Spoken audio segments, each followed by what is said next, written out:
Yan guys, miracle fruit. Ayan.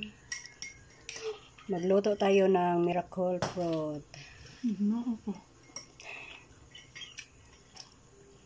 Turuan ko kayo guys, paano magluto guys.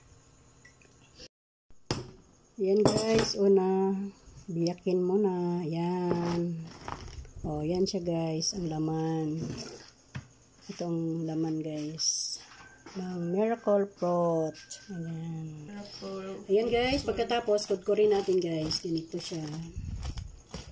Kudkurin na natin siya. Para mamaya, pagkain na natin.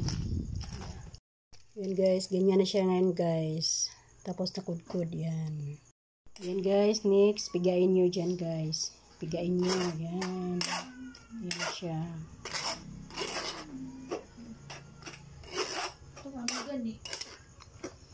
Ayan guys.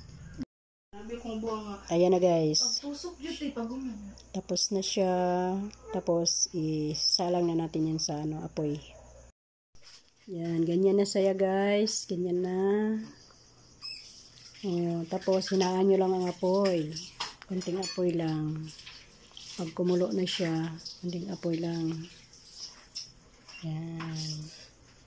Ayan, yan yung finished product ng miracle fruit guys. Ayan. Pwedeng pang cheesers guys. Ang sobrang sarap. Ayan, ito na yung miracle fruit. Finished product na siya guys. Ayan. Pwede yung pang cheeser. Ang sobrang sarap.